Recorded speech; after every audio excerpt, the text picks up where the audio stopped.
다 당연히 그 뒤에 간지 아니면 subject 좀 봐.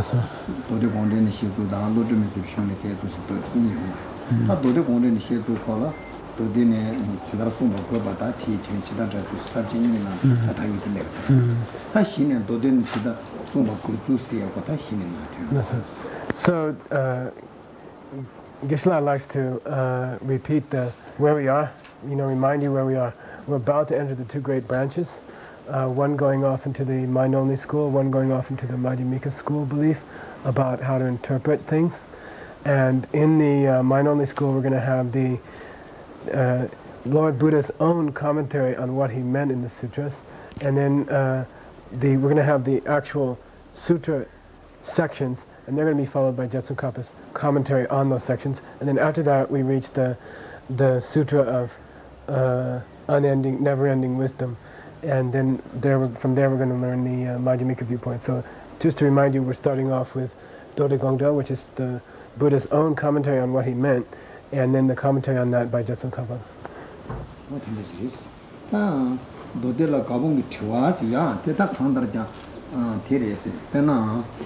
산제 좀 되지 또 가시고 되는데 가시고 되는데 다 송바보 산제 좀 되지 지가 하레스 이제 산제 좀 되는데 코라랑 나올라 간도 말레스 이나야 도 식신나 시선도 도 찍고를 찍을 인 송시 찍을 많이 이때 가리나 삼베다 두잔남나 토바요 인터넷 토바디야 셀리에 된다 토바디 매버서에 된다 산제 좀 간디 쉬어요 간디 쉬어고 다 장직 심도 된다면 양다 파세지 장직 심도 공기 당하라도 마소나 삽접치니야 딘딜딘디 송제 대딘디 인 송제 딜 많이 송제 디 가리나 신 약간디 쉬어요 다 쉬사고 과르서는 알아도 세는 콜로로 세는 산제 좀 총고를 지다 먹고 숨어야 돼 전에 양 그나 심바 숨숨자를 콜로 당보치 니버치 숨마세요 타고 당보 간디 쉬사고 콜로 당보는 니바니를 간디 쉬고 콜로 당보 나는 딜리 숨샤 인수 숨샤 콜로 니바는 많이 숨이 숨이 콜 식신 거는 참 간디 용고도 제가 간디나 세니 약간디 쉬고 세도 도대로 가고 들어서 sabje 당보 tel려요. The very first of the three categories that we're going to discuss now is called a question regarding apparent inconsistencies in the sutras. And generally speaking, it's impossible for an enlightened being to be inconsistent, to say one thing in one sutra and to say another thing later that doesn't match each other. But if you take the sutras literally, if you look at the wording itself, it appears that the Lord Buddha has contradicted himself in different sutras. Like he said one thing at one place, later on he said something different. And if you take them literally, then the Buddha seems to be contradicting himself. So someone is going to ask the Buddha a question concerning why did you do that? Are you being contradictory or what is it? And he's going to ask a question about the three turnings of the wheel. The Buddha turned the wheel of the Dharma 3 times in his career, in his teaching career. The first, second, we'll get into it later what the meanings are, but there were 3 periods of his teaching, 3 great turnings of the wheel. And someone's going to ask the Buddha a question about why does the first turning of the wheel, what you said during the first turning of the wheel, seems to contradict what you said during the second turning of the wheel, or rather the reverse, right? What you said the second time didn't match what you said the first time. You're seeming to contradict yourself. We know you can't contradict yourself, so what did you mean when you said that? And there's a section in the book called The Buddha Making a Commentary on His Own Sutra, right? Where it's called the chapter that was asked by the bodhisattva named Dundam Yandak Pak. So this is a certain bodhisattva on our behalf, he says, Geshe says, representing all of us students, going to happen throughout history. He asked the Buddha, why did you appear to contradict yourself when you taught when you turned the wheel on these different occasions? And that'll be the first section, which is called a question regarding apparent inconsistencies in the Buddha's own presentation.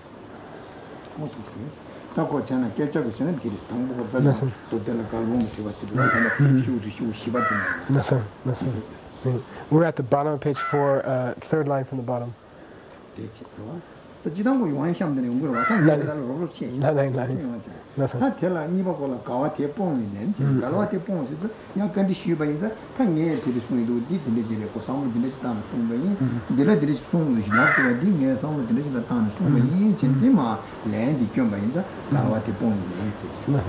The second section will be, by the way, Geshe points out that, of course, we'll go into more detail later. I'm just giving you a rough out of where we're going.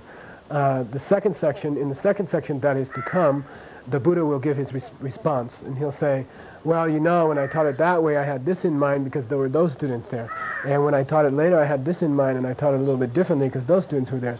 And the Buddha will explain the apparent inconsistencies in his own presentation. 네 딘데지가 삼로탄에 숭바인 시지 삼로탄 사지가라 오라 산심네데 나서 도이스는 공시 삼로탄에서 공부시 사지가라 오 콜라 하체니 세니 숨걸 민다인도 원이 숨세야 원이 숨세지라 원내니 민들 숨바인 진내 견도자 원이 숨세를 가리나 하고메가 티 원이 숨바디 원이 담보디레 원이 니버디 원이 숨바디 디레 이 마산심네데 세시치 제가 sabject 원이 숨고 the third section is Jetsun Kappa explaining to you what the Buddha meant when he was referring to the three essences, the three essential natures. These are called the three characteristics or the three natures, which are very special to the mind-only school. So the Buddha in his response is going to say, well, you know, when I was teaching this group, who turns out to be the mind-only school, right? I had to use the idea of the three essential natures. And later on, Jetsun Kappa has to explain what are these three essential natures that he's referring to. What are these three special characteristics that he's referring to when the Buddha gives his response and says, yeah, when I taught this group, knowing that their minds were in such and such a condition, I had to refer to a thing called the three essential natures. And I was using that as a vehicle when I gave my presentation to a certain group. So Jetsun Kappa is going to go into more on what are those three essential characteristics, and this is really the guts of the mind-only school.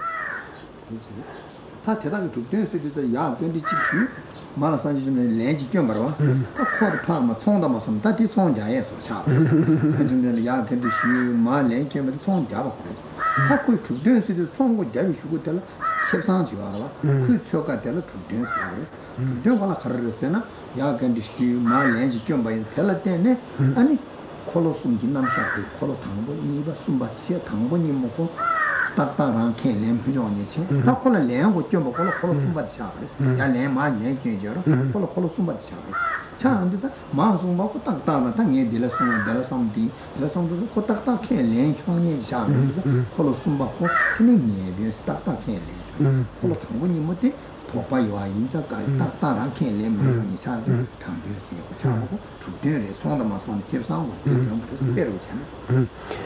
generally speaking, when you have an exchange, financial exchange, somebody's buying, somebody's selling, and you have this exchange going on, you know, like one guy is making an offer, the other guy's accepting it, and then he'll make an offer and he's accepting it, and then finally after you have this exchange, there's a profit that comes out of it, like some kind of result of the transaction.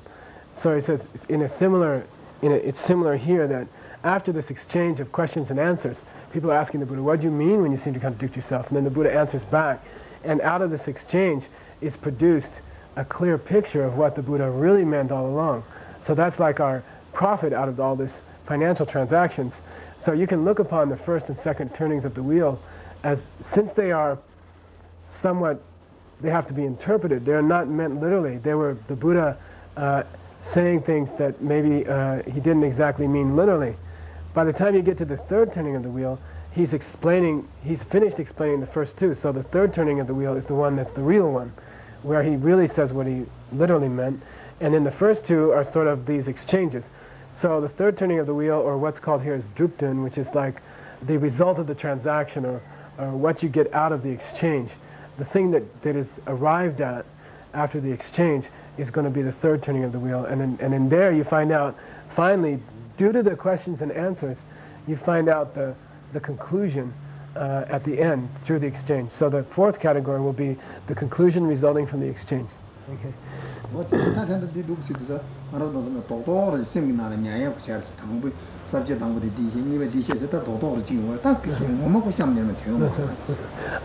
I'm just giving you a general picture of each of the categories that we're going to be going through. You won't really appreciate the whole category until we get there and we get the whole explanation. But I just want you to be able to see the overall picture and then get in your mind some kind of a seed for understanding the whole thing when you get to it later.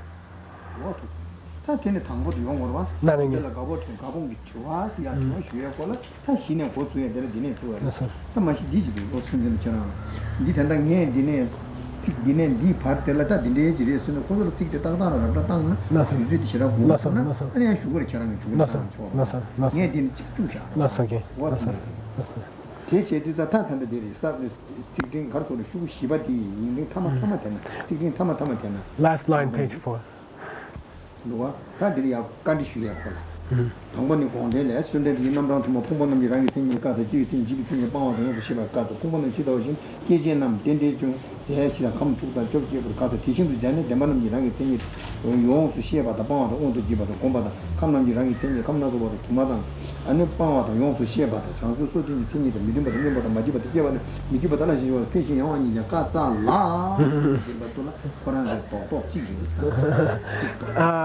By the way, in the monastery, the great monks memorize this whole book. It's considered so important that they memorize the whole thing. So it's in his mind, you know. So he's like, he says, this whole thing is the question that's posed to the Buddha. Okay, that whole chunk, he said, Dogdo means chunk, that whole chunk there is a question posed to the Buddha. And that is the chunk that's proposed to the Buddha. Okay.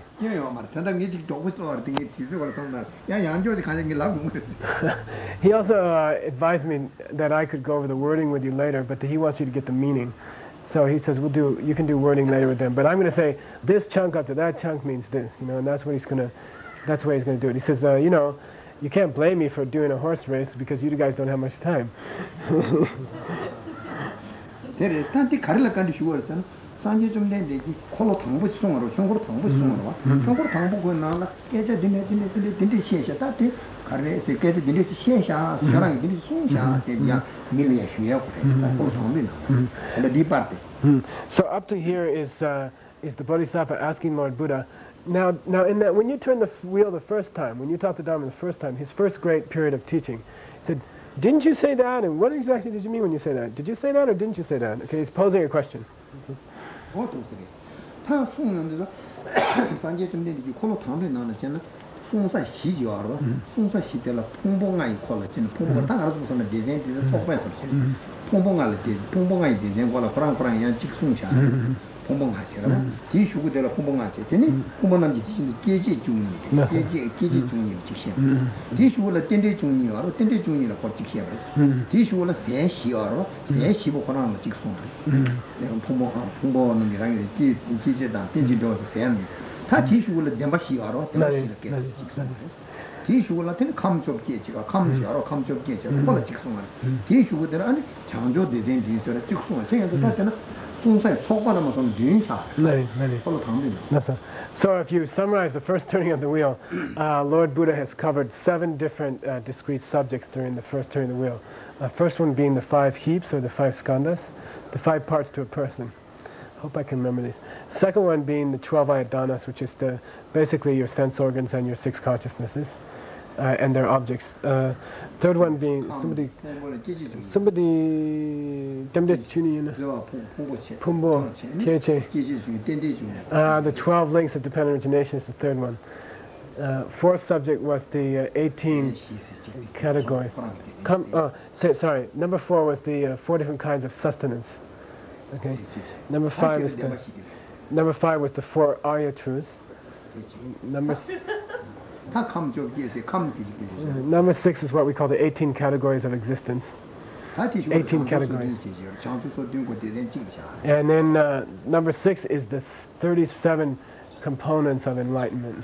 Okay, so that's the subject of the first turning of the wheel. Is summarized in those 7 sections.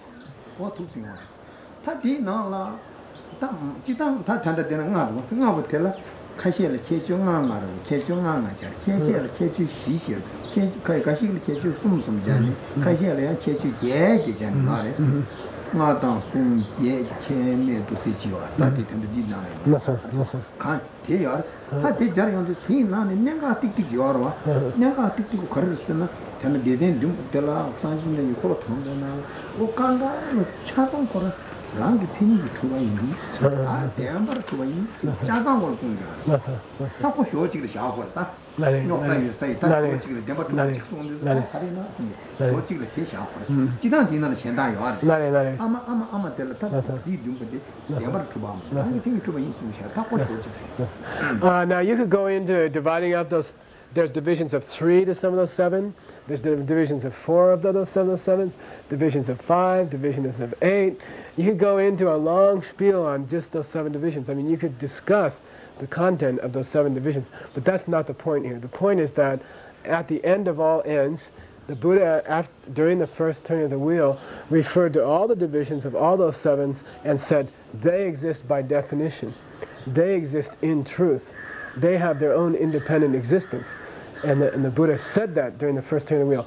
That's the question we have to look at. You know, that's the part of the first turning of the wheel that we're really concerned with here. We're not going to go into all of those components and all of those categories and everything. The question here is, did the Buddha say those things exist by definition, from their own side, truly, in truth? You know, did he say that, and what did he mean? Because no matter what he taught during the first turning of the wheel, all of those 7 categories and all the details of those 7 categories, he said one thing about all of them. He said they all exist by definition.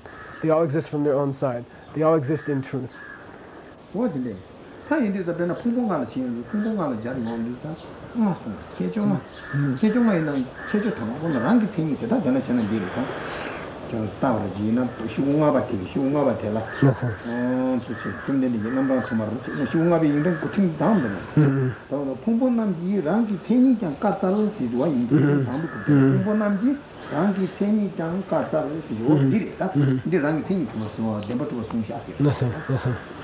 So, page 5, first line, is the Buddha starting out, in a question being posed to the Buddha about, look, you talked about the 5 parts of every being, of beings, and then you went on to say that they existed by definition, meaning this means from their own side, independently.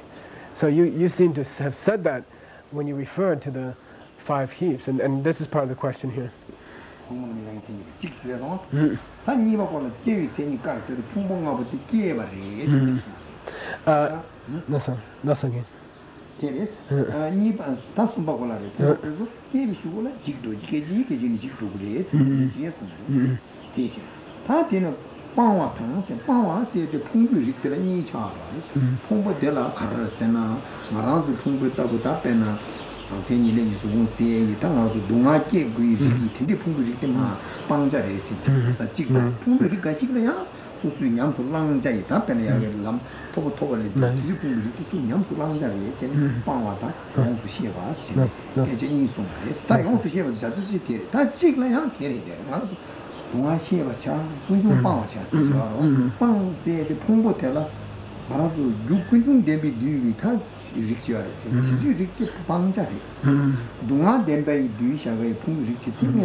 So when the Buddha taught about the 5 parts of a person, he did so by describing 5 characteristics of the 5 parts of a person. Okay, so those 5 parts of a normal person have 5 characteristics. The first characteristic being that he said they exist by definition. They have some kind of true existence, he said in the first turning of the wheel. Secondly, he said they have a quality of having begun, of having started, of having been created. Okay. Thirdly, he said they have a quality of being destroyed, of coming to an end. Thirdly, he said they have a quality of being abandoned. And here, Geshe started out by saying abandoned can have different meanings. In general, sooner or later you're going to have to abandon them. The 5 heaps, these 5 heaps that we have, the mortal ones, that are bound to suffer, bound to die, you will have to give them up. You'll have to abandon them in that sense. And as you get higher in the paths, and as they start to transform, then you get parts of them that you don't have to abandon anymore. That's one way of explaining quality number, we're on 4, right? But the other way of explaining quality number 4, when you say abandon or to give up, it could be referring to the 5 heaps as they regard to the second of the 4 noble truths, which is the source of suffering. So he says, if you look at the 5 parts of a person from the viewpoint of the second Arya truth, right? Then you see that they are the source of suffering. You see how the source of suffering relates to the 5 heaps. And it's very famous in the sutras where the Buddha says, you have to eliminate Arya truth number 2. You have to get rid of it. You see, the source of suffering is something that should be gotten rid of. And then what he said about the fourth noble truth, fourth Arya truth, is that, the first Arya truth is that this is something you must realize is going on. What's number one? Suffering. So he said, you have to realize what's going on. So your relationship to the first Arya truth should be to realize it. Your relationship to the second Arya truth should be to eliminate it. So with regard to the 5 skandhas, or the 5 parts to a person, the first characteristic that the Buddha said was they exist from their own side, they have their own true existence. Then he said they start. Then he said they stop.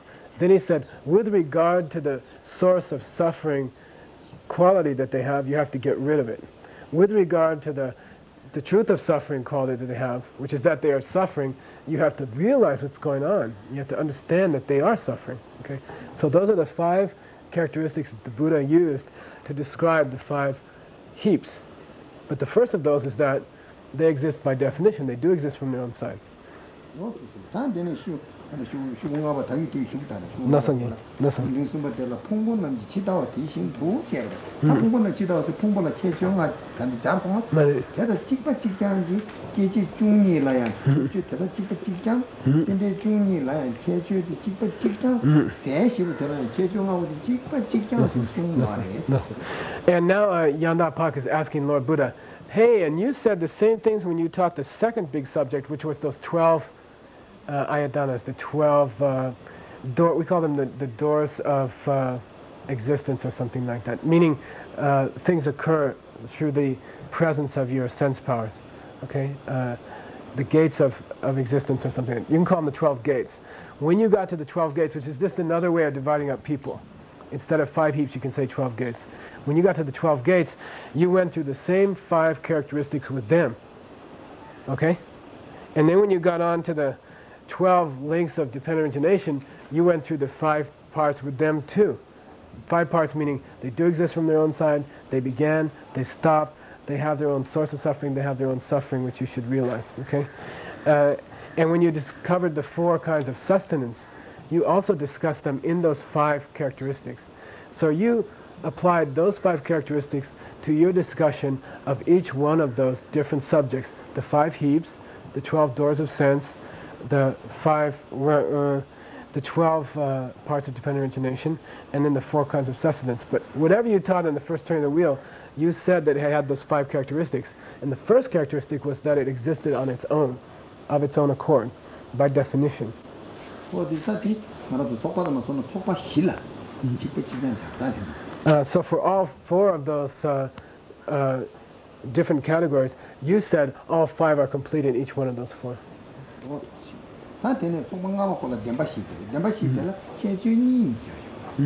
When you got to the 4 Arya truths, which was his 5th subject, right, in the first turning of the wheel, you discussed it in terms of 2 divisions rather than 5.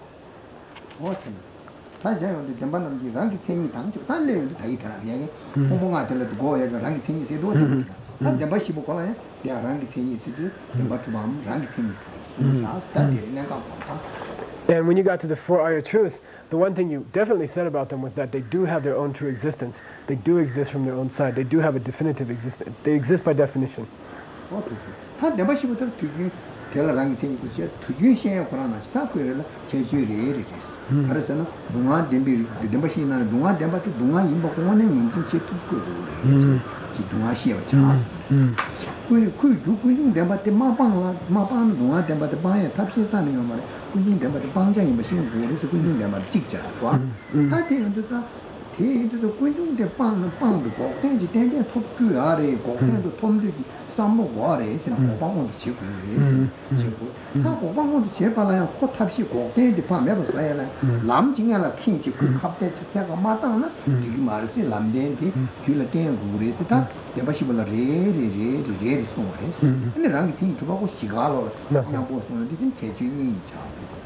We said that each of the 4 noble truths, 4 Arya truths, had 2 characteristics each. And here's how it comes out to 2 each. The first one is the truth of suffering. And your relationship to that has to be that you have to realize that that's going on. So in the sutra it says, the truth of suffering is something to be realized, or something that you have to understand is really happening, otherwise you can't get anywhere. You have to realize that the truth of suffering is going on. That's your relationship to this first Arya truth. Your relationship to the second Arya truth, which comes naturally because you think to yourself, why am I suffering, is the second Arya truth being the source of suffering, and your relationship to that source has to be, I want to get rid of it, I want to eliminate it, okay? Then you should come up in your mind, is it possible to stop it entirely? Can I stop suffering entirely?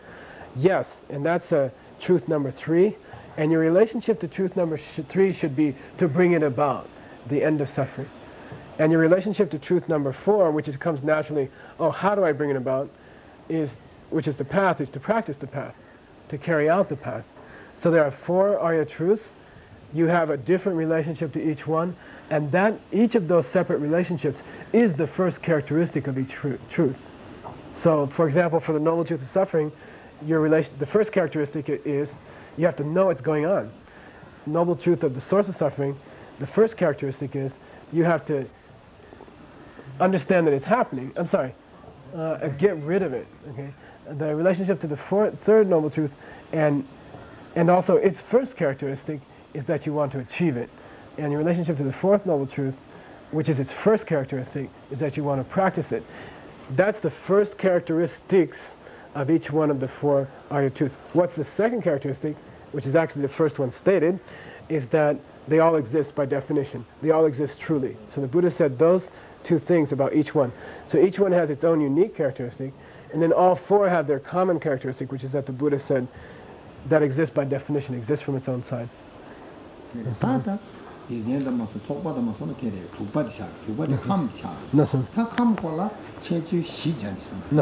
Come see a collar, come not of us, the come not of us, come to Mass, come not of us in this to the come to come to Mass, come to Massia, come to get come to in the come to get Kunin with the come to Janet, come not of what come to Mass. And young come tell ya, come to down, come to get with the cool diglaya, Arabia, Dunga de Bata Kundin de Music Chair, Tizer, Dunga Tangna, come Dunga de be come Kayimati, Dunga di Ranshin, when you debate, do you come Kayimati, Kopang Jaimati, Gures, and come la, and catch you Shija. Okay, 18 dhatus, which is the 18 categories of existence.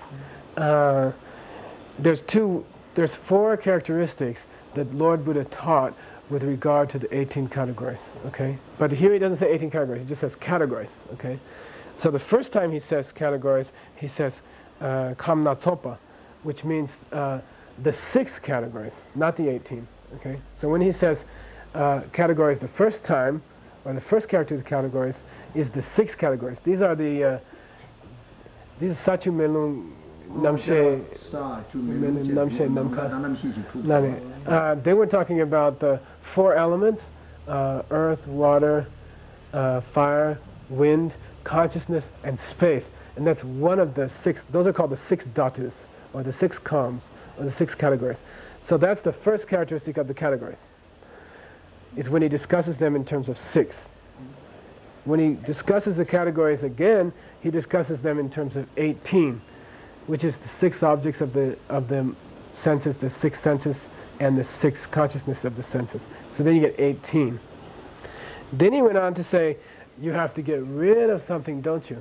And there he's referring to the 18 categories with reference to their being the source of suffering.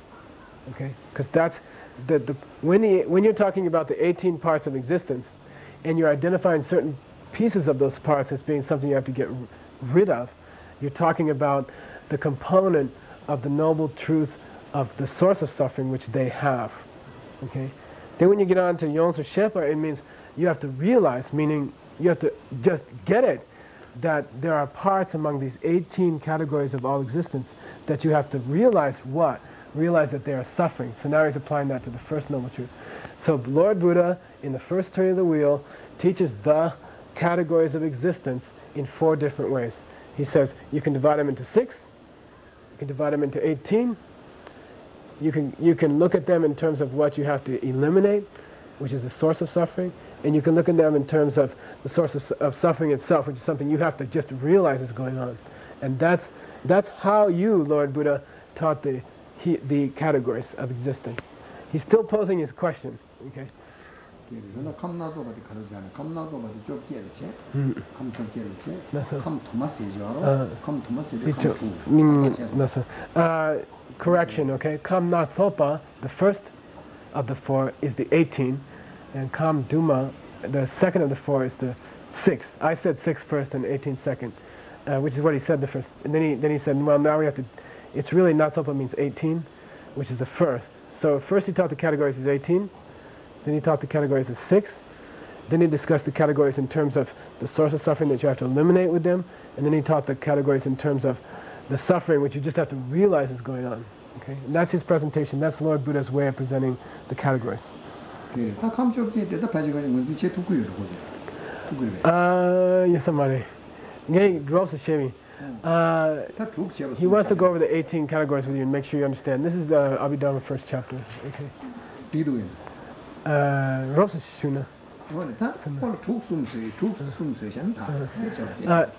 I want to explain the 18 to you. Well, it's 6 times 3 is 18. 6 times 3 is 18. Maybe you want to know what the 6 are.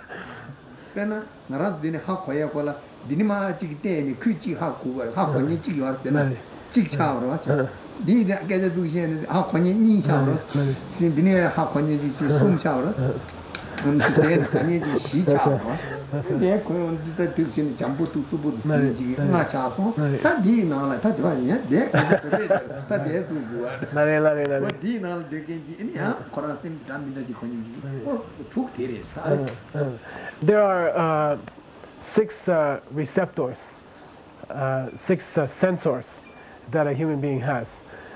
So the first one is the eyes, like that see things, the ears that pick up things, audible things, the nose that smells the smellable things, the tongue that tastes tasteable things, the body which senses tangible things, and then your mind, let's see, oh, you guys think it's up here, like this, that understands things. And so these are basically the 6 sensors, or the 6 receptors that a being has.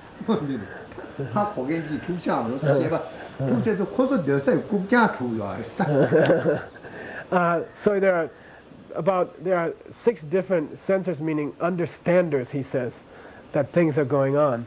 And they are sitting on 6 different chairs. They need a chair to sit on, don't they? I mean, they need to sit and do their work. So 6 people who know what's going on have to have 6 seats to sit on. So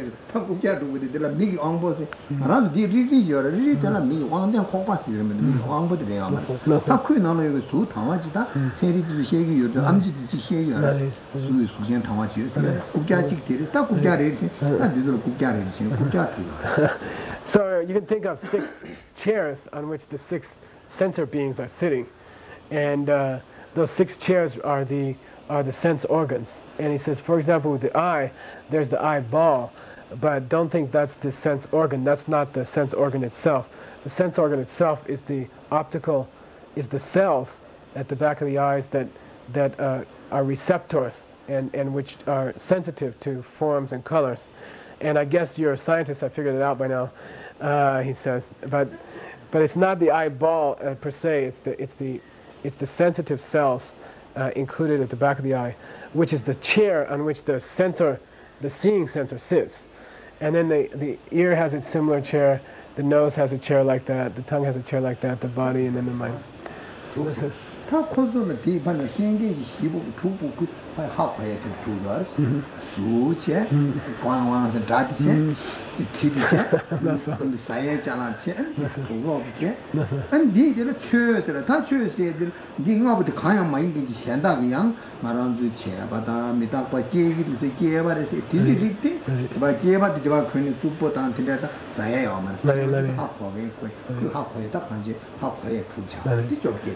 Then there are 6 objects which are to be sensed. So he talked about sensors or receptors, and now he's talking about the receptivities, things to be received and the things to be sensed. And that also has 6 divisions. So in the case of the eye, you are sensing shapes and colors. In the case of the ear, you're hearing wah, wah, wah, noises. In the sense of the nose, you're sensing sounds. And then in the sense of the nose, you're smelling certain objects, you are tasting certain objects, you are feeling certain objects. And then with regard to the mind, you are perceiving certain objects which are not included into the other 5. So the object of the mind is not tastes or colors or sounds like that. It is what we call dharma. And that's, in this case, dharma means all those objects which are not covered by the other 5. And that or that category is called dharma dhatu, and that's the real meaning of dharma dhatu. Dharma dhatu is the category of things which the mind sensor is sensing when he sits on his chair of the mind sense organ, and he's looking out and he's thinking about things that cannot be described by the senses, like the concept of impermanence or the concept of something growing. Concepts or facts or truths are objects of the mental sense, and that way you get 18. 6 sensors sitting on 6 chairs of the sense organs, focusing on 6 sensations that they are looking at. That's the 18 categories. So we finished 6 of the 7 divisions of the first novel, of the first turning of the wheel. The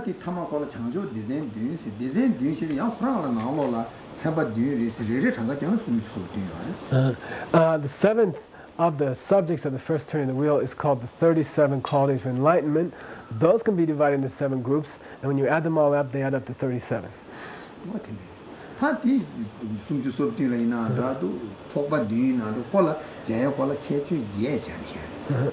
sir. The so doing doesn't look at you gate. So doing the Janari, the Janari, the Jana Subdin Rawa. No, but another Dura, Kunchipara, Chanjo didn't Dincha, the Jana Topar, Topar Chignis, Dira, Takuina, Tina Chignis, Janus Subdin. There are again, I believe he's saying among 37 qualities of enlightenment, in the 37 qualities there are 7 different groups. Ani sopa dun, ani dila kechi geyo. So just so dun dila kechi geyo. No so. Shiri Tambani Shiri, then Yanda Makasa, Yanda Poma Shiri, to do the Kama Shiri, Ango Mare, Togmare, Chanju Yaladi, Palam Yaladi. Taco, the Zensiana from Corando, Fogara. 37 enlightenment qualities divided into 7 groups, and then each of them having their own. It divides out to 37, but he's saying they're going to have 8 characteristics. Okay, so whether you treat them as 37 individual members, or whether you treat them in regards of 7 groups, they have 8 characteristics. And then he went through the 7 groups. The 4 recollections.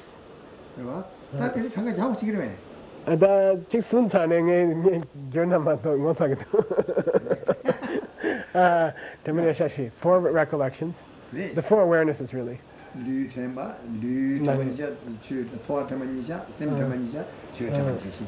That isn't what, you know, Sobagi Ming doesn't.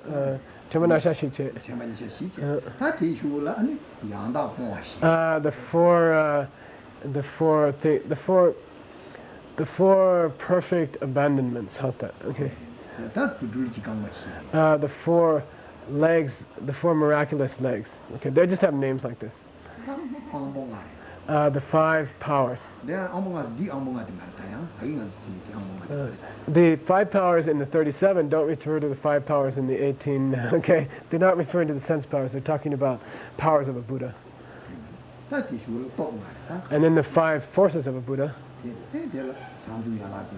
And that adds up to 37, hopefully. Oh, sorry, we missed the 8 components of the Arya path.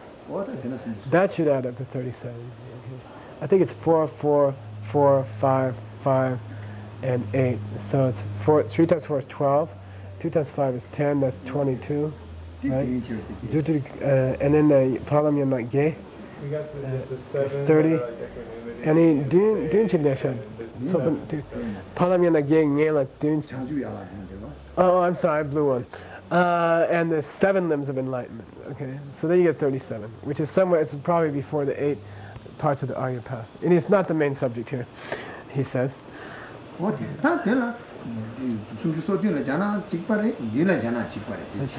you treat these 37 individually or whether you treat them in groups that total 7 groups.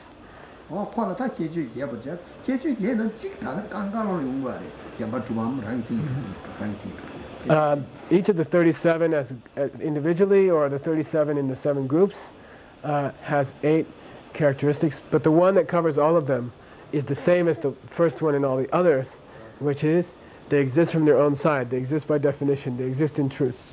Okay. Letting you.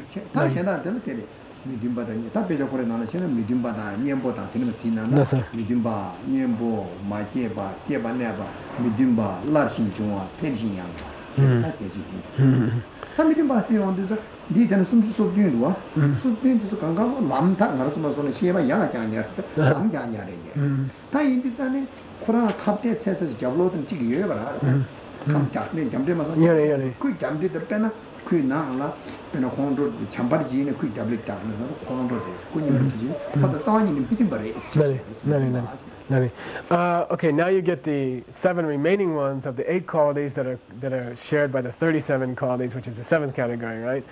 Okay, so here they go. The first quality of the 8 was that they existed from their own side or by definition, right? The second one is called mitumba. Mitumba means not getting along with one another, fighting with each other. And what it refers to is the fact that although the 37 qualities are all wonderful, each one of them has its own enemy, right? So for example, if you take love, its enemy might be hatred. So the quality of discordance applies to all 37, meaning they don't concord with their opposites. They don't get along with their opposites. There's a hassle, there's a fight out, punch out going on between, and he says it that way. He likes to say things like that. He says there's a punch out going on between love and anger. So there's an idea that there's a discordance going on with all of the 37. Each one of the 7 has a quality of discordance where it's fighting against the quality which is negative. And that's the discordance is the second quality of all 37.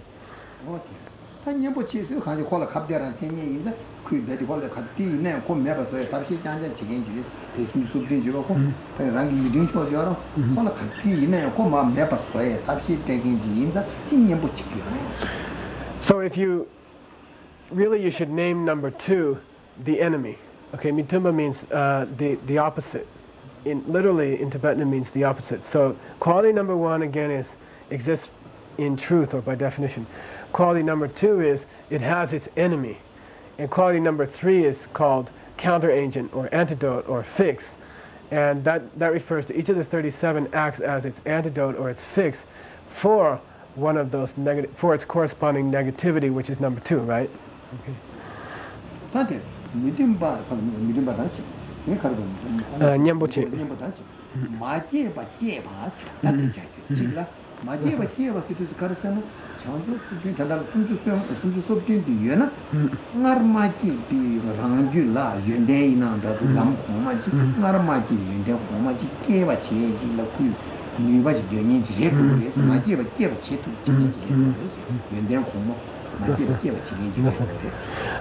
Each one of the 37 also has a quality of creating what was not created before, or causing what was not caused before, or giving you something that you didn't have before. So it's called makeba keba, means to bring about something that wasn't brought about yet. Meaning that each time you get one of these 37 qualities, it enables you to engender in yourself spiritual qualities that you haven't yet engendered. So the third quality shared, a fourth one, right, shared by all 37 is that it engenders that which has not yet been engendered. Okay.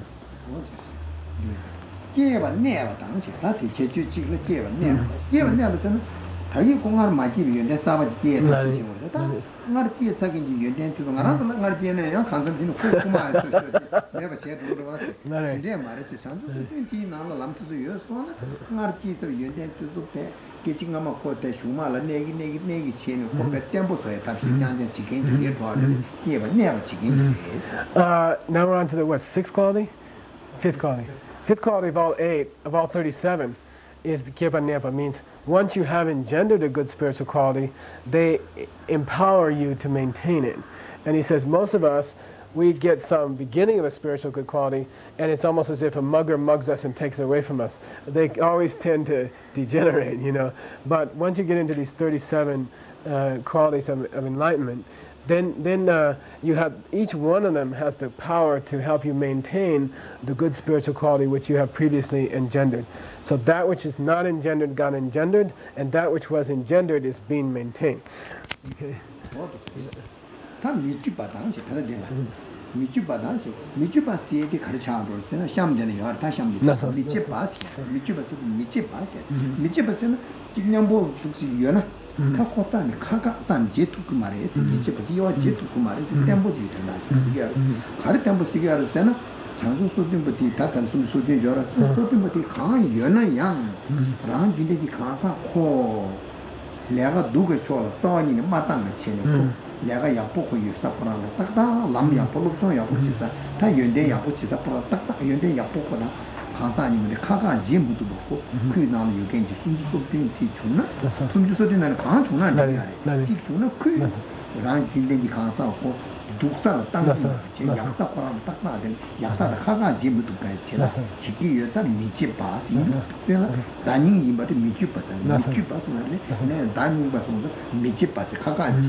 The next one is called Mikyupa, which is an ancient term. He says it's an anachronism for the idea of uncuttable or inseparable. And what it means is that once you have a good spiritual quality, once you've been able to maintain the good spiritual quality, then no matter which one of the 37 good qualities it is, once you get into it, this is a characteristic of all 37 that allows you to keep yourself from being separated from this good quality and going off to some bad quality. So it's like some kind of inseparability that doesn't allow you to be cut off from it and wander off to its negative, to the negative side. So it's an ancient word. We're going to get into these words in more detail later, but and it comes later. The words, you won't find them right here at this section. He says this quality is that you will not be separated, or you'll not be cut off from this good quality that you've been able to maintain. You will constantly be connected to that good quality.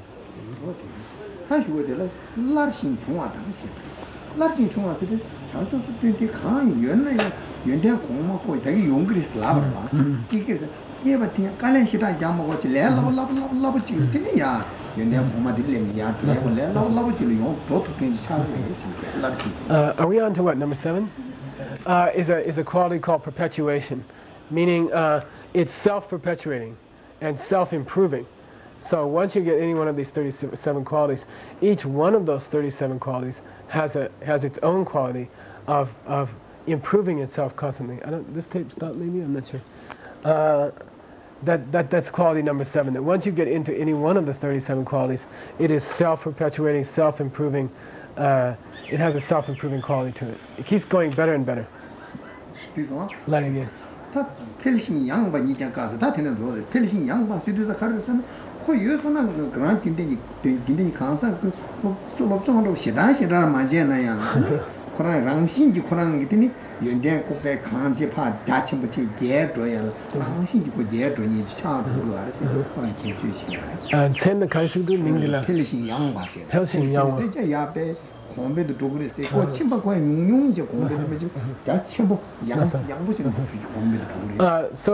Whereas number 7 had this idea of getting higher and higher, getting better and better, number 8 is like it gets broader and broader, wider and wider. So once you have one of those 37 qualities, it tends to be self-widening, self-increasing on a horizontal sort of feeling, and the other one is this number 7 was sort of a getting higher and higher. So this is like ever fattening, ever widening, you know, and it just keeps getting wider and wider, okay, like that, more vast, okay.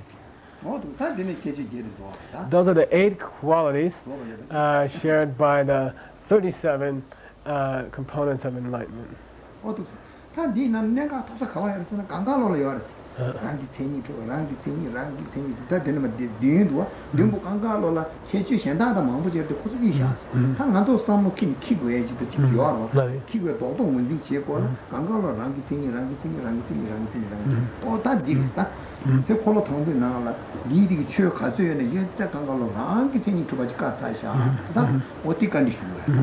Now comes the whole point of the question. the Bodhisattva who's asking the question, the Buddha says, okay, you taught in the first turning of the wheel these 7 categories of teachings, and then you went on to this long story about how they have all these separate characteristics, they have characteristic, division after division. You talked about it over and over again, but there's one thing that all of them had in common. There's one thing you kept saying about all of them, and that was that they existed by definition. They existed from their own side. They had some kind of true existence. You repeated that quality in every single one of these 7 groups. You repeated it for every single component of these 7 groups. Now, what I want to ask you, Lord Buddha, about is that one. You know, when you got to that, what were you talking about when you said, oh, they exist by definition or from their own side?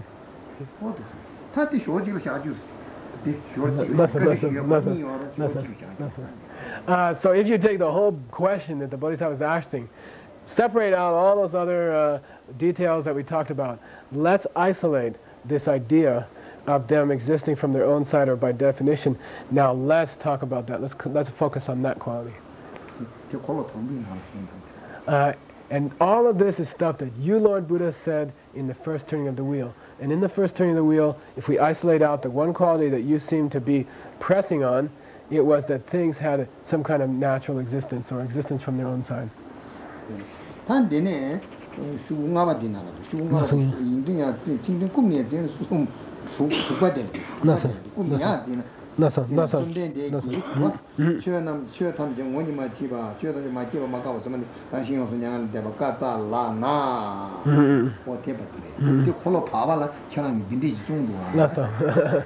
Now we're getting to a second section.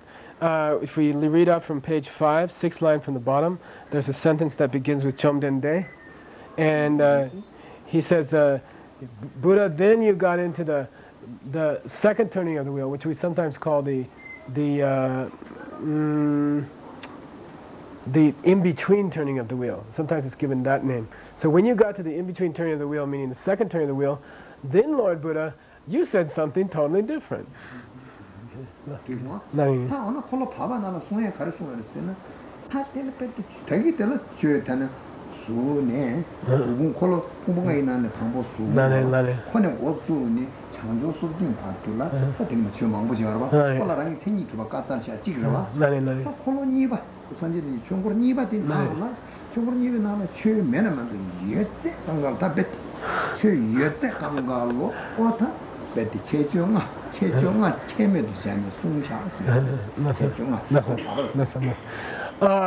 Then when you got to the middle turning of the wheel, which always means the second one, right? When you got to the middle turning of the wheel, right after you'd finished the first turning of the wheel, where you mentioned these 7 groups and all these things, everything from a person's physical form, which is the first of the 5 parts or skandhas, all the way up to the 37 qualities of enlightenment, all from between there, you said one thing. They all do have their own true existence. They all do have their independent existence. And then, when you got to the second turning of the wheel, you reversed yourself and you said, there is nothing in the universe that has any natural existence. There's nothing in the universe that exists from its own side. There's nothing in the universe that has any true kind of existence. Then that's what you said during the second turning of the wheel.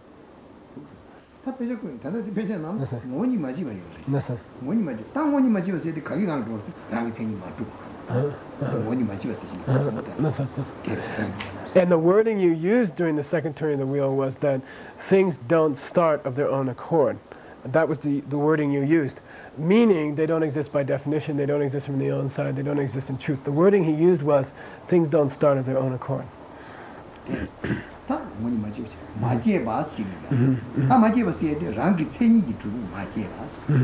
Then you said they don't start. You said nothing starts. No object in the universe starts. But what you meant when you said that in the second turn of the wheel was nothing starts of its own accord. Nothing starts by definition.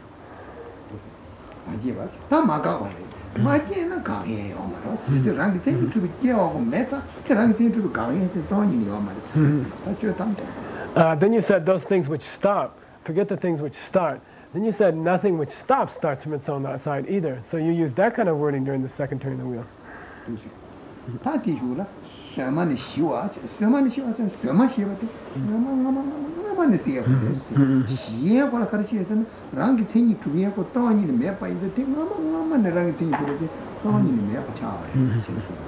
Then you use the words sumane shiwa means peace from the beginning of all beginnings, peace for all time. Sumane shiwa means peace for all time. But when you said that, what you meant was no object in the universe has any existence from its own side or of its own accord. And you use that kind of language too. Then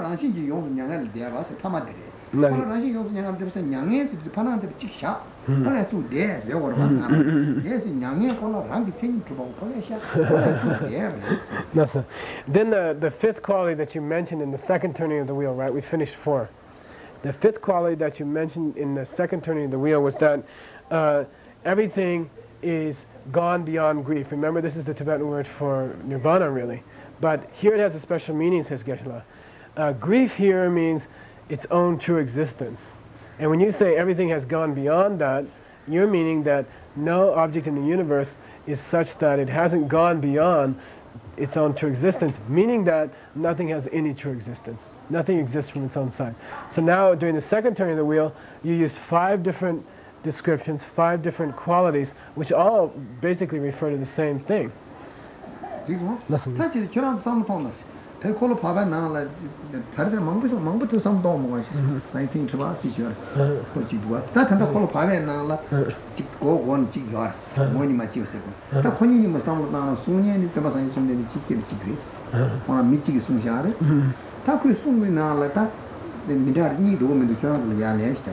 I want to ask you a question. I want you to give me an answer. So you think about it. We don't need to look at the book or anything like that. I want you to consider the following question. In the first turning of the wheel, this enlightened being says nothing has any natural or true existence of its own. Then in the second turning of the wheel, the same enlightened being, same guy, says nothing has any natural existence. Nothing, it's impossible for anything to have any natural existence of its own. So what do you think? Do we have a problem here or not? You know, we have an enlightened being who's saying 2 completely opposite things. What do you think is going on here?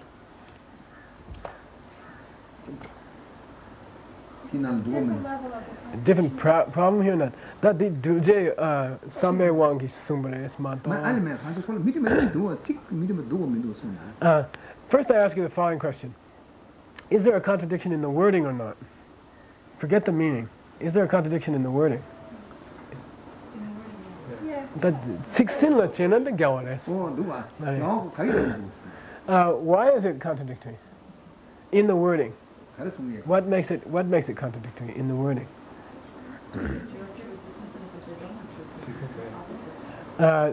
Diniki shitun yomane singa. That gawa yimbe tare diniki shitun yomane.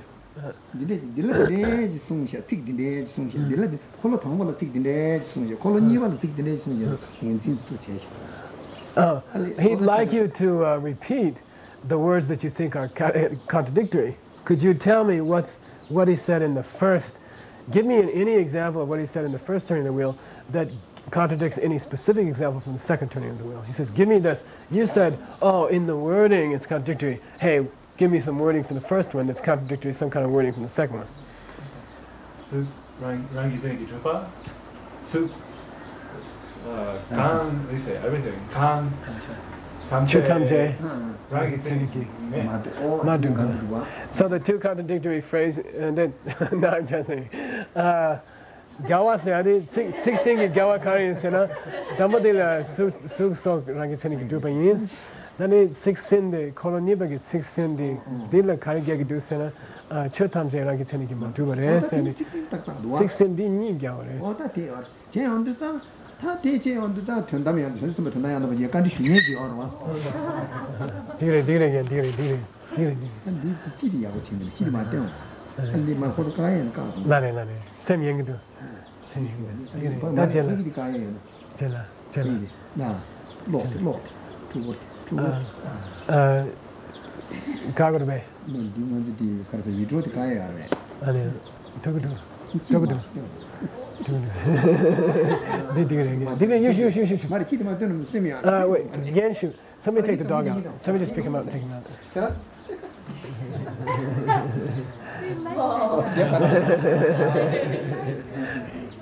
And then close the door, he says you guys are getting... He says we all got different mind streams, and he's going out.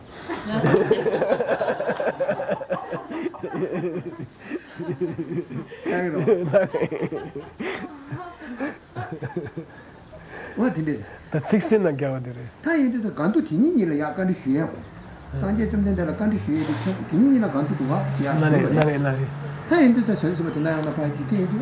Ta rangi teni tu se suya ko dang rangi teni ma tu se semdam ta thoba chisho de semdam ta thoba yaris. Semdam thoba rangi teni tu suya de la thoba che yo sa. Rangi teni chodam de rangi teni ma tu se suya de la thoba che yo sa. Semdam rangi teni ma tu suya de la thoba che yo chen ta ta chodam de rangi teni ma tu se na ta ngo bi ji.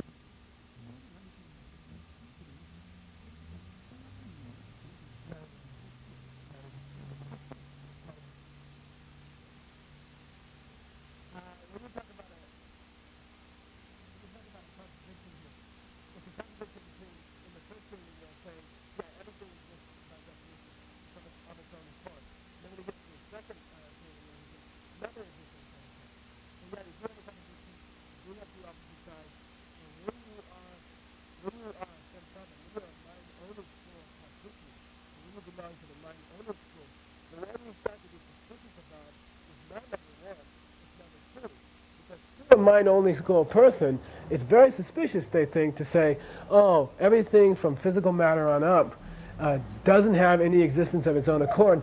They start thinking, uh-oh, you guys are nihilists. You guys are denying the existence of everything.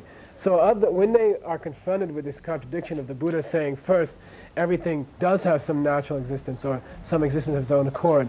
And then he says, secondly, oh, nothing has any natural existence or existence of its own accord. And when they're confronted with this apparent contradiction, they start to doubt the second turning of the wheel. They start to say, I kind of don't like that one, because that one sounds like saying that none of these objects has any existence at all. Then,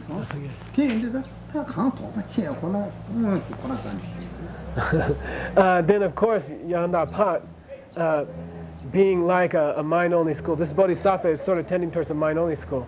So the one he's going after is the second turning of the wheel. He's like pressing the Buddha on, his question is pressing the Buddha on the second one. He's saying, now what a misunderstanding about what Lord Buddha meant when he talked about existing by definition or not existing by definition. And in this next section, Jetson Kappa is addressing this misunderstanding that came up during the commentarial tradition.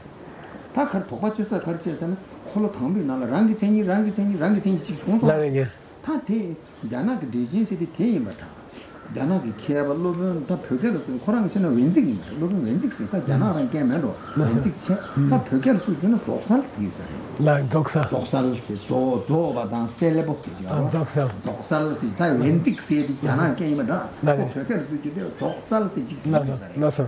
What is half Hongi, that of Kiava Hongi, Podi Ponde, and Colosumba, the Ponde, Quality, but Jana, Taku. Nala, Polo Tombi, Nala, Rangi, CAD, Chenzi, Arseni, the Chenjan, any quality, any quality, deep anything, Rangi, CAD, Tenny, the Chenjashi, Tenny, the Cheshire, I take to you. There was a commentator that is called in Tibetan the Great Chinese, or the Great Chinese Commentary. And he says his name in Tibetan is Dzogtsel, Dzog meaning complete, Sel meaning clear. And he believes that the Chinese word, the corresponding word, is called Wenzik. And he was a great commentator. He did comment extensively on that sutra, which is the content of the third turning of the wheel, which is where the Buddha tried to explain what he meant in the sutras, right? Dode Gonsel, which is called the commentary by Lord Buddha on what he meant in the sutras.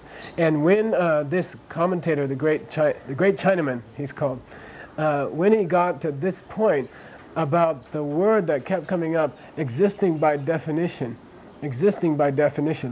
he took it to mean literally definition in the sense of defining an object, you know, like fire being hot and burning or something like that. He took it to mean of the concept of defining an object. He took it to mean the literal definition of a thing, existing through the words which define it, or something like that. He took it that way.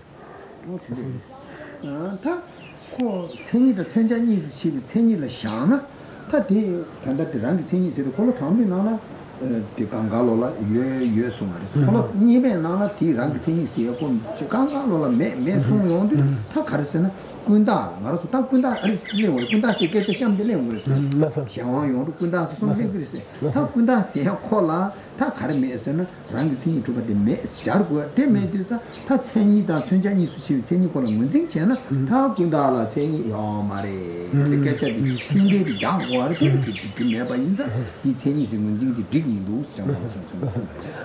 In general, later on there will come the three great attributes or the three great qualities that are like the central theme of the mind-only school. One of them is called kuntak, which means to exist in name only or to be nominal. And the idea is of something being nominal is that it doesn't have any true existence of its own. Da kundaki seni mebase kunda seadi seni maduba sergamia seni dan sunjagi seni na chebayena kyun chamuchige. In general, the mind-only school says that the concept of things existing only nominally, or nominal, the concept of nominal, can be explained as not existing by definition. And he would have taken that to mean nominal means doesn't have a definition. You see what I mean? So there's a big difference between not existing by definition and not having a definition. So if you take it the way he took it, then Jetsun Kappa says you have a problem that when the mind-only school gets to explaining the idea of existing nominally or nominal things, then since they describe that as not existing by definition, then if you explain the word definition with the same connotation that you want to explain it with, then you'd be saying that the mind-only school says that there are certain objects in the world that have no definition, so it can't mean that. Okay. 가르스나 샴데나 군다의 생이 시대랑 생이 좀 매보고 시행고 시행시는 그 생이 선생님 씨는 군다의 생이 매신 샹나 한요가 차송한다 디종아. There'll be this kind of hassle later on, says Jetsun Kappa, that if you explain the word existing by definition as having no definition, then when you get to the mind-only school's own explanation of things that exist nominally, and they say they don't exist by definition, you're going to have to be saying that, oh, that stuff doesn't have any definition at all. Got it? 마세베치니 군다호랑 문딩 집에 카두나 군다라랑 생이 주바메 신베 찍거라 세야고요. 그래서 뭐 타메나. 그러나 마토버스는 군다라 천주인이 집 생이 센산 찍고 써고. In the third turning of the wheel, they start to talk a lot about things existing nominally and not existing by definition. And if they're getting into the problem there that not existing by definition means not having a definition, then in the mind-only school's own presentation during the third turning of the wheel, you're going to have this problem that they're describing something as having no definition at all. So your interpretation of what Lord Buddha means when he says things don't exist by definition cannot be correct when you explain it as meaning they don't have any definition. 다 인도서 드네마 쳔도서 다 여기 때와들라 톡바치 sikkal에 각사 콜로 담배 나는 송사이 드네 야 되게 망고 송샤스나 티나는 도프레 sikkal에 각사다 때서 가서 고 각사 고로 정글라마 송고가 심히 시네다 니 가도로 찍디두가 디 고주디리 니 가도로 찍다기 될 찍디 디 고주레 디 송고 알았어 다 단다시도 되나 슈고 dim바데레시 슈고 dim바데시 슈고 dim바치 얘네 맞지 찍딩이 받는 나사 감나도 받아 도말라 대반남지 신도 시장 오늘 주 도단 잘나 좀 접기에 또 두글 잘고 됐다. 어떻게 잘고 그랬어? 정글라마 통하고 지금 하나 또 세야고 송아래. So now we're on to page 7. He's on the second line.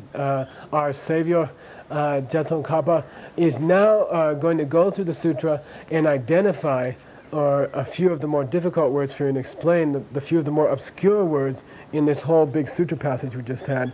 So Jetsun Kappa wants to make sure you understand what they refer to. So when the sutra refers to various categories, that's the one that refers to the 18 categories. And when it says many categories, that's the one, remember we confuse them ourselves, when you'll get to the 6 categories. So when he says various categories, he's talking about 18 categories. When he talks about many categories, he's talking about the 6 categories. And he says people have explained it differently, but they're wrong. This is what they refer to. 이 가르도서 되게 디자인 뒤인지 봐. 콜 가면 크리시비 디자인 뒤에 축바 걸라. 축바 걸라 가면 되라. 개주 시잘 샤라. 개주 걸라 칸나도 받아. 도마 저러면 돼요. 다칸 좁게다 죽심세요. When we were describing among the 7 groups, I believe it was the 4th one. You can check, but it was group number 4, and they started talking about the categories, and there were 4. 6th one, he says. The sixth of the groups, and they talked about the dhatus, and in the sutra there they say, oh, the dhatus have 4 qualities, and then he talked about the various dhatus, the various categories, and then he talked about the numerous categories. So when Lord Buddha says various, he's talking about the 18 categories. When he says numerous, he's talking about the 6 categories. And so this is one clarification that Jetsun Kappa is making for you, so you appreciate the words of the sutra.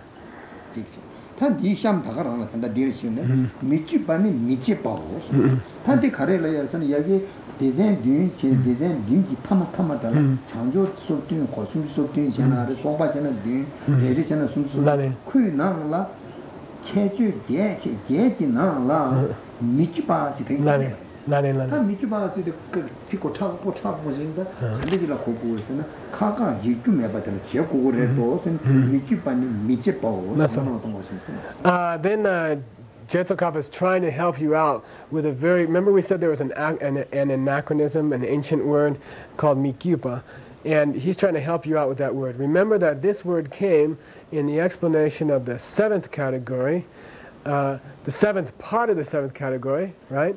I'm sorry. Yeah. No, it was the 7th of all the groups was the 37 qualities of enlightenment and 37 components of enlightenment. Inside of there were 7 groups if you take them by groups, and 37 if you take them individually.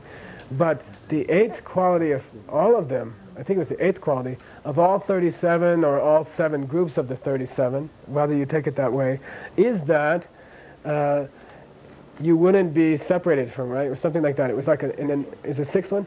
What was the 7th one? Oh, no, it was the 5th one maybe. Perpetuate. No, there was widening was the last one. Perpetuation was the 7th one. We must be on the 6th one. Yeah. Dupa did it.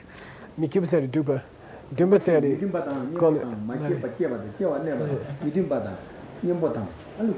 Dupa did it.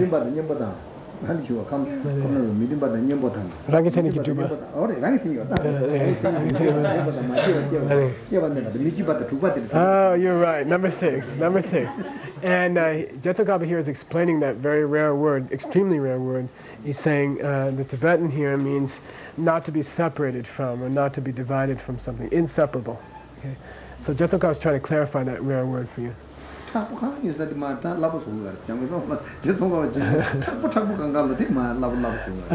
Kappa's modus operandi is to go for the hard spots and soften them up for us.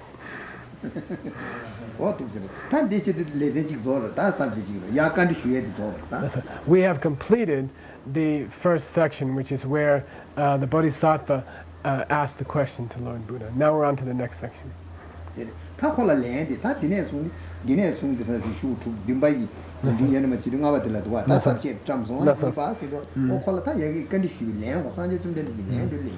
So we've reached line 5, page 7, and this is the second category, which, as you remember, is where Lord Buddha makes his response. This is when you get Lord Buddha's answer.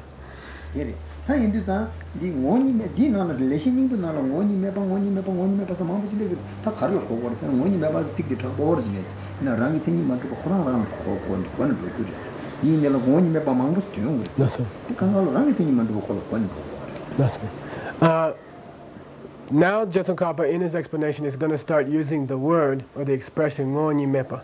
And Geshe-la wants you to understand that when he gets to the word ngonyi mepa, which means doesn't have any nature of its own, Jetsun Kappa is mainly referring to the expression rangitseniki madupa or rangitseniki mepa, which means doesn't exist by definition. So he wants you to know that from here on, when Jetsun Kappa starts talking about things have no nature of their own, he's actually referring to the expression found in the sutra, which says things don't exist by definition. Okay, so he wants you to understand that from here on out, when he says they don't have their own nature, he's talking about they don't exist by definition in the way that that phrase was used in the original sutra during the question and during the 3 turnings of the wheel. Okay.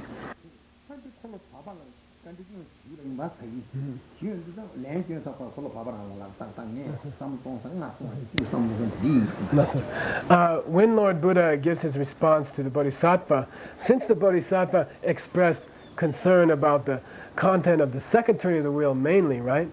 The guy didn't go on the train or something like that, you know. Then Lord Buddha is going to address his response mainly to that part of the question that was expressing doubt about the content of the second turning of the wheel, where Lord Buddha said nothing exists by definition.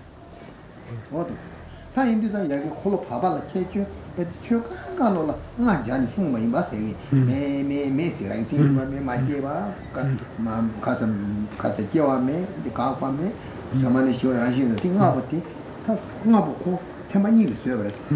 가르를 쏘는 공바 투삼 시에서디 랑이 ten이 맞추바 매 세팅이 삼모딘데 지라다는 송바이 진 투삼 시에서 삼모당서 직당 타티 상마다는 시어와 오 시부티 송하게 매매스 매송바티 삼모딘데 지라다는 송바이 진 이거 응하기 응하송바고 식 프랑프랑베 미세신 기상동서 디 현다 시저로 시비 상동서 딘디진신 나서는 니신 When Lord Buddha gives his answer to the concerns expressed by the Bodhisattva about the second turning of the wheel, remember there were 5 qualities in the second turning of the wheel that the Bodhisattva was asking about.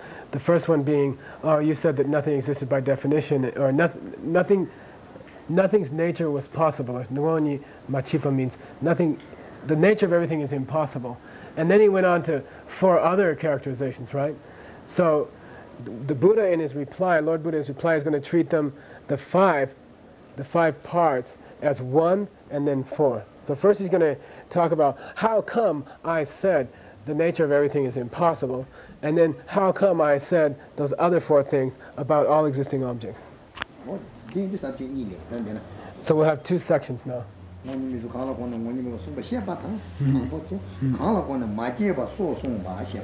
So there'll be 2 sections coming up here. First it'll be Lord Buddha responding on why was it I said nothing had any nature, that the nature of things was impossible. And then why was it that I said those other 4 things, starting with things don't start, things don't stop, ... Okay, so the answer is going to be in 2 parts.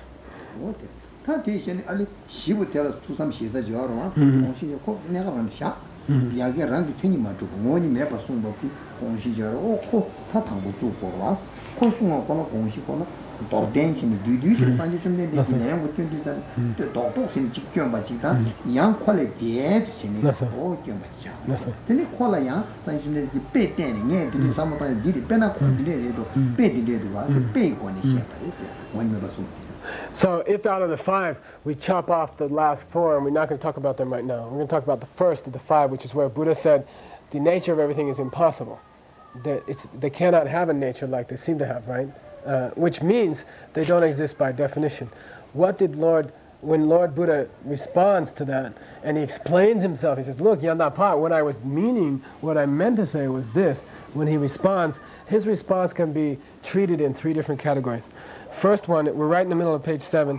Dortemba means Lord Buddha gives a brief response, or a sort of an inclusive response.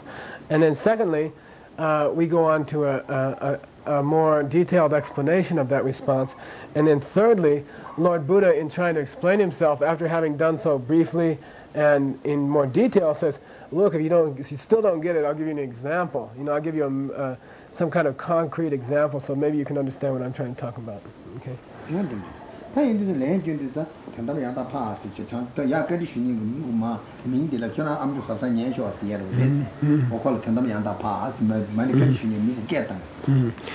Then the answer begins with the words Dinna Yanda Pa, which means that's that Bodhisattva's personal name.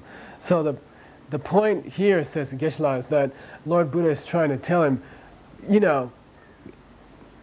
check this out, listen carefully, okay? I'm telling you your answer now. So first he says, he addresses him by name so so he's alerting the bodhisattva, now listen, it's time for you to listen carefully, okay? Because he's addressing him by his own name.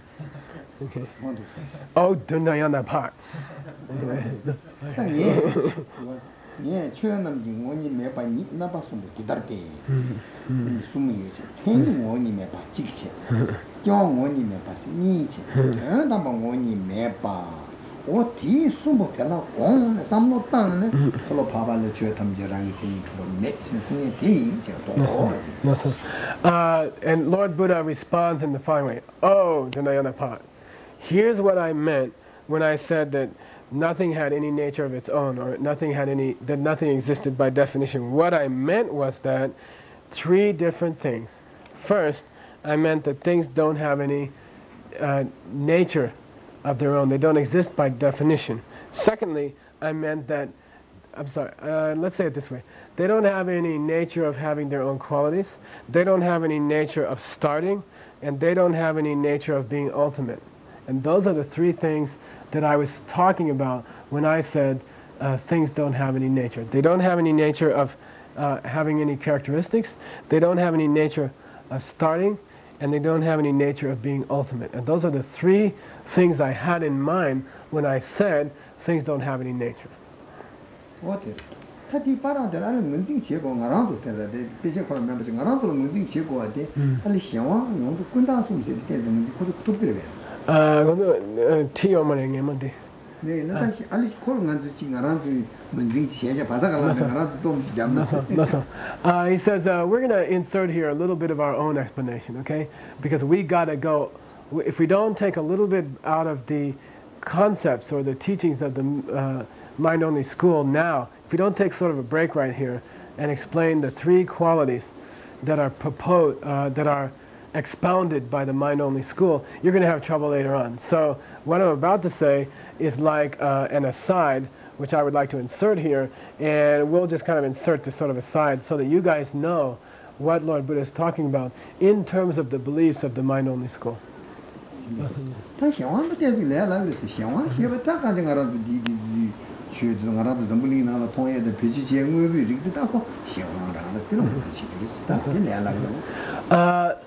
The first of the three attributes, we'll call them attributes, okay? Or the three attributes of existing objects that the mind-only school talks about is called shenwang. Shenwang means depends on others or under others' control, and we can call it dependence, okay, or something like that. It's not the dependence of interdependent region, or okay? It's a different meaning, but it means the dependence that things have. That refers to the objects of our everyday world. I don't have to go into a big deal about it, okay? This is all what we call shenwang. This is all what we call under the control of other things, meaning dependent on other things. So when we talk about the first attribute, which is expounded by the mind-only school, we're talking about all the objects in your normal experience are called dependent, okay? What is this? 다 용도 쓰야 돼서 다 알아서 미기 통해다 암조 kho야 매야 다 매원도 다 같이 갈라가고 그랬어. 이내 다 문진 붙이도 다 변나 죽다 고마 엄마 제서 뭐 사무 동반이 동이 생기셔. 뭐 동이 되는 민들 용도 다셔. 당아도 돼. 근데 kinde지 가는 샤주 다 싫어라. The second attribute that the mind-only school talks about ain't so easy to see. Not something you can see, not something you can taste or feel.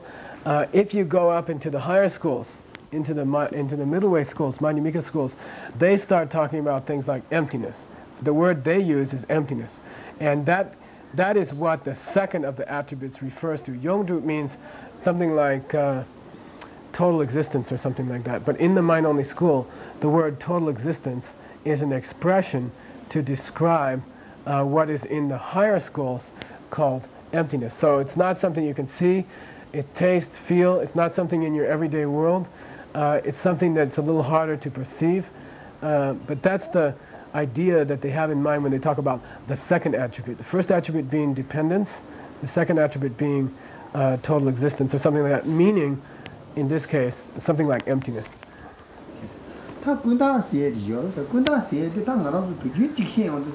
야미 통해라 매파 딱 봐서 딱 비리지를 딱 용도 거에 유 답에 나를 주다 용 코파 비규를 답에 나 나서 테마인 게 딱 비리지 시주 알아서 배나 딱 비리 생각으로 또 배 나와서 팀 단다 결혼도 가슴 대바 거래 올 수다 소보다 도와주는 직치면 다도 삼보다는 저 가슴 딘데지 삼삼이나 또 배나 지금 오고 와 타고 뭐마고 레베서는 많이 해야만 돼 이거 똑바로 독수나 시작이 직차 유연이 단단한 삼보다는 유연 오 딘지 이렇게 딱 맞지 직장 거로 오다 딱 비리 강이 맞더라 그 동이 파 비규 나네 비리 하면 딱 비리 강이 맞다 군다 맞죠 hang on a sec. Something I always wondered about, so it's good to hear an explanation. The third attribute, or the third bunch of objects that the middle mind-only school is talking about, is called nominal stuff, nominal things, okay, which is called kuntak in Tibetan. Nominal things, again, is not something in your everyday experience. It's not something around you that you can touch or feel, or that's just very familiar to you. Again, it's something you have to think about. He says a simple way to explain what the mind-only school means when they talk about nominal stuff is that they are talking about unchanging objects, all the unchanging objects in the world. Now you should think, wait a minute, Geshe, number 2 was, you said, was pretty much equivalent to emptiness, but that's an unchanging object. He says, you're right, kick out number 2, and all the other unchanging things in the world are general description of what we mean in the mind-only school when we talk about the third attribute, which is nominal stuff, things that are just labeled things. So if you take out from all the unchanging things in the universe emptiness, then the rest of the unchanging things you have, things which do exist but which do not change, those would all be in the third category of the third attribute, which is talked about by the mind-only school. He says an example, if you want, of an unchanging thing. You know, I was hoping, it's interesting because he pulled out a new one for me.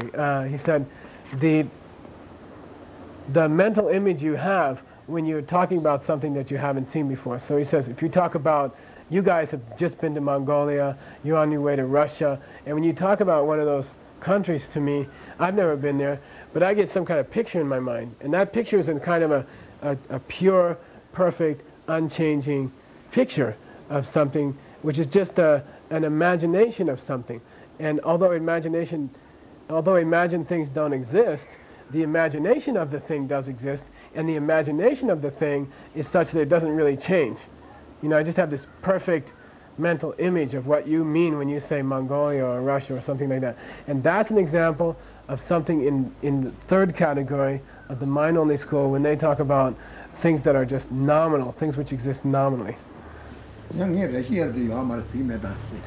Kasi duty the resi the Mumaya Yaris, me Ponga was and then around some time there's a city the tip singing and me Ponga Mary.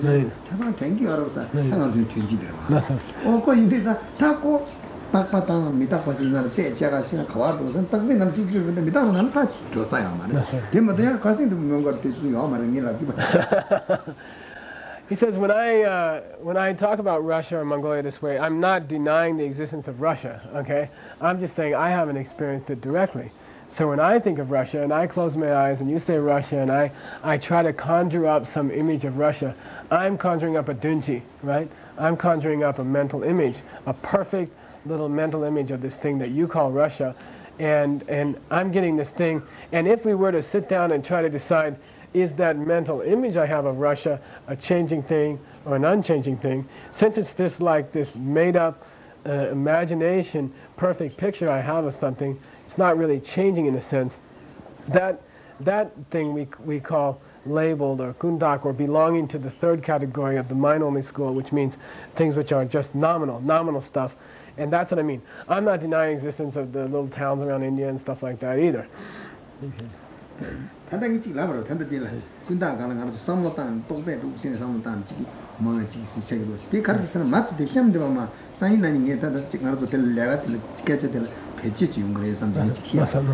reason I'm bringing up this idea of a perfect little mental image, of closing your eyes and trying to get a perfect image of Russia or something and that being unchanging, the reason I've inserted that here is that it's going to be very useful for you in 2 or 3 days from now when we hit that concept and we start talking about that concept. So I thought I'd just throw it in here.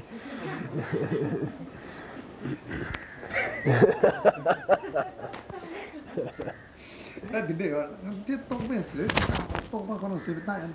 Some of the time on the thing called leverage, she called did some similar, some of them quite on memory. You can make some of them, Madame, good was. Then at the day, or Mika, choosing you, taking us so and choosing me, things are so. Remember the wrong, and so forget the cooking, but there's a pen. Then the left layer of Martin Lever travels in some of time, the children, what had the Libya was. Some of them, some look what did we're talking about concepts now, mental ideas, mental pictures. And in a sense, the question of whether it exists or not is really hinges on the question of whether you've thought of it or not. You see what I mean? So it's when you close your eyes and you start thinking about Russia that the mental image of Russia starts to exist. You see what I mean? So its occurrence in this world, it's being born in this, or I shouldn't say that, but anyway, its existence in this world is dependent upon your closing your eyes and thinking of it. So the thing doesn't, the one quality of a mental concept or an imagined thing is that your thinking of it is what makes it happen. You said the concept or the image, the mental image starts to happen when you start to think about it. Now I'll give you another example. Let's say you're sitting in a class, your legs are starting to hurt, you're starting to think about, I think 2 hours must have gone by now, I don't know what Geshe is going on for, and then you suddenly get this mental image of your mind of your feet walking down those steps right there. And that mental image didn't exist until you start to think about it, you see? And then when you start, your legs start to hurt and your butt starts to hurt and you start thinking about walking down those steps and you can actually in your mind see your feet hitting each step. Until that moment, that mental image didn't exist. So it's your thinking about it which has brought the mental image into existence right at that moment. So really, these are very slippery things. Whether or not they even exist depends on whether or not it has occurred to you.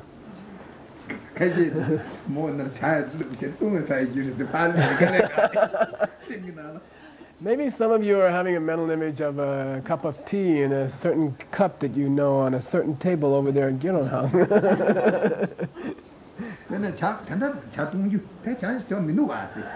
But right now there's no tea, is there? What it is.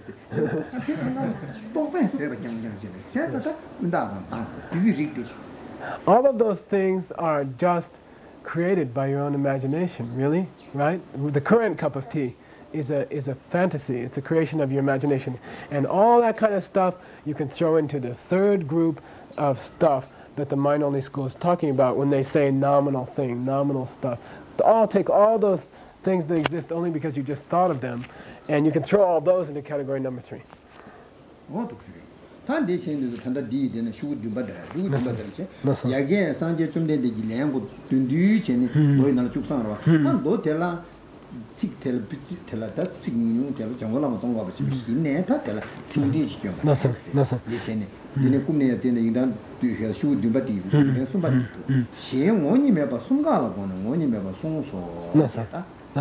So now we're reaching to go back to where we start. We took off on a little tangent, right? Now we're coming back to the text. So everything from about 7 or 8 lines up from the bottom of page 7 down to the 3rd line up from the bottom of page 7 has been the Buddha's short answer. Remember, first he's going to give a short answer.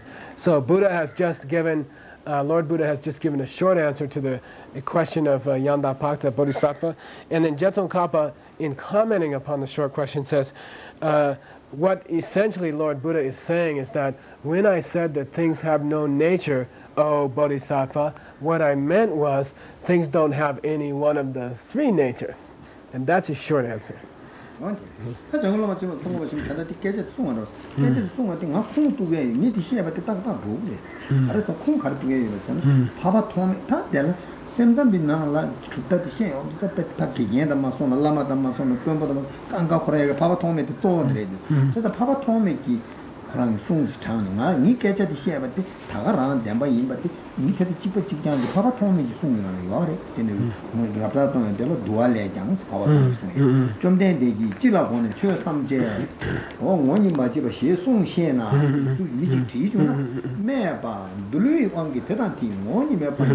Namba sumla gone, sungde, sini, money meba sumbatella gone, sumba, Baba Tomiki sumba, Tanga Jangola Tonga, Nesha, Tara, in the Carson, Baba Tomiki sumba, Mitata, Chid was Jetson Kappa is explaining in a single phrase what the Buddha meant in his shorter answer.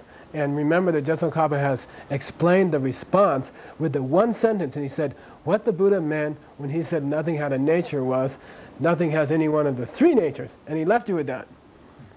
And he wants to prove that when he says, when that's his characterization of the short response of Lord Buddha, now Jetson Kappa, being Jetson Kappa, has to say, and I have an authoritative source for saying that. So where does he go to?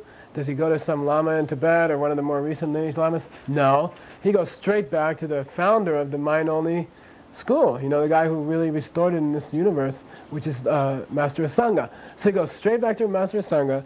He goes to a book called Dua, and he's going to take his proof right from there, from Master Asanga's book, that his characterization of Lord Buddha's answers is a pretty good one, because in Asanga's own text he says, what did the Buddha have in mind when he said that nothing had any nature? I'll tell you what he had in mind. He meant that nothing has any one of three different kinds of natures that he was thinking of, and those are all spoken according to the level of the student. The student's mind was at a certain level, so I had to describe the lack of things, the lack of nature of things, in terms of the lack of three different natures. And that's why I got into three different natures, because there are three different kinds of disciples have different capacities, and because of the different capacities of disciples, when I was explaining the word no nature, I explained it to them in terms of none of three different natures. Quote, end quote, Master Sangha. Listen. 좀 되게 이지라고는 최담정 원님에가 송시나 두가 되어 리파트라 가르선 미 코노 파발을 최담정랑이 생이 맞추고 송바데 가르라 보는 송바레 파바 통면을 깨져지 뒤중나 매바서 두바선 가세 파바 통면이 다 켜나냐 네 랍기 매바 둘리 관계 대단 뒤에서는 두자 프랑 두자 심지한 삼로 담이다 이거 그 둘리에 탑시라 아니 뭐님에 봐 숨라 오네 송데 시디자 다기 숨부터라 오네 송바레 So here he's Geshe and Jetson Kappa, he's going to give a kind of a more detailed explanation of what Asanga meant when he explained that point. And here in Asanga's answer, it's also in the form of a question and an answer. So Asanga is saying, suppose someone came up to me, Asanga, Master Asanga, and said, what did the Buddha mean when he said nothing had any nature? Okay, no object in the world had any nature. Well, I'll tell you what he said. Mepa means, I'll tell you what he said, and now you listen to what I'm about to say. Okay, and that's his first part of his answer. Due wangi deraki ngoni mepa ni means, due to the disciple's own mind, and Geshe says, remember that disciple means, in Tibetan, dulwa means that which is to be disciplined. Meaning, disciple means the disciplinee. All right, in Tibetan it's a pun. He says, remember, the disciplinee, according to disciplinee, the discipliner has to explain it. I am trying to explain it to them in terms of three different kinds of lack of nature.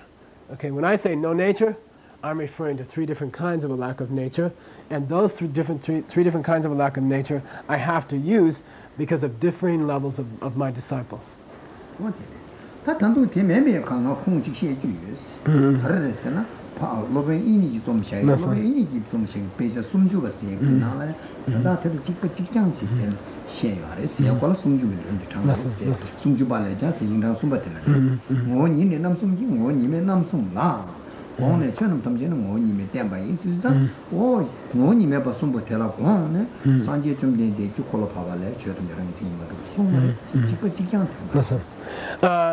and then Jetson Kappa says, I not only have a Sangha to quote, I have Vasubandhu to quote. You know, I can quote Master Vasubandhu too, because he says exactly the same thing. In his 30 verses, he says, what did the Buddha mean in the second turning of the wheel when he said nothing has any nature of his own? He was referring to the lack of three different kinds of nature, and that's what the Buddha had in mind when he said during the second turning of the wheel that nothing has any nature of its own. So I'm not just quoting Master Asanga, I can also quote Master Vasubandhu.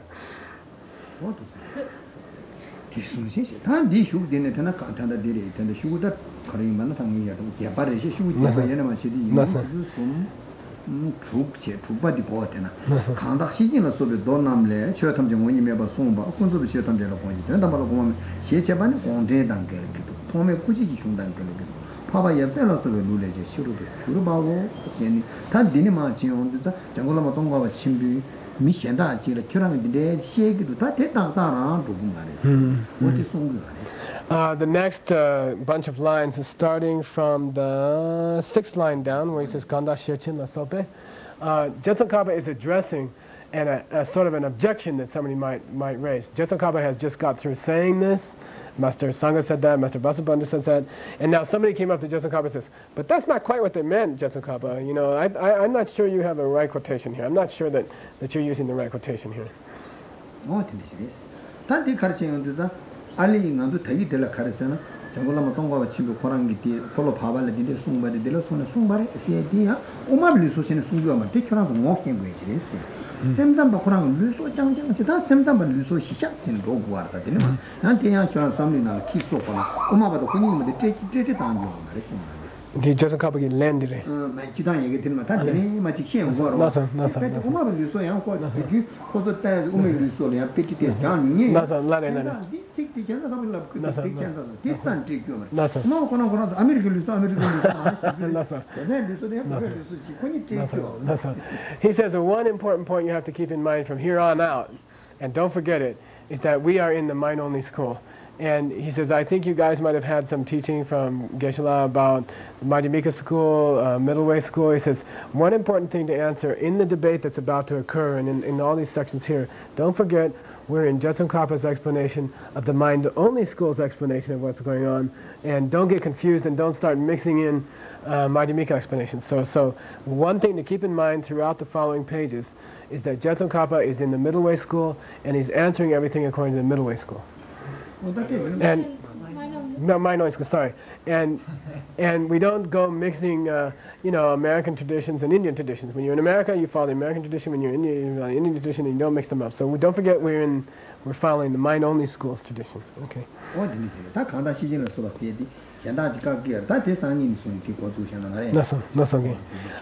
I'd like to start tomorrow from this point.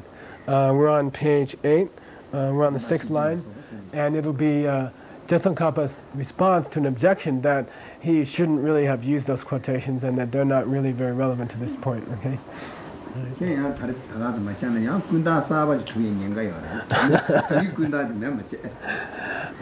If I start going more, you might get into a new nominal existent thing that wasn't existing before. Like, okay. If I keep going, you'll have a few new nominal objects in mind. Okay.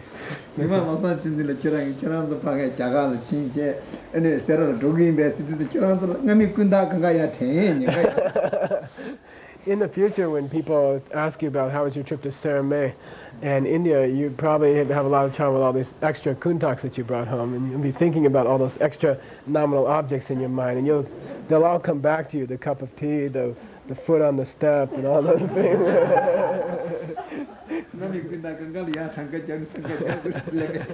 Your mind will just get filled up with all these new nominal objects that you created while you're over there in Sera. Oh yeah. Geshe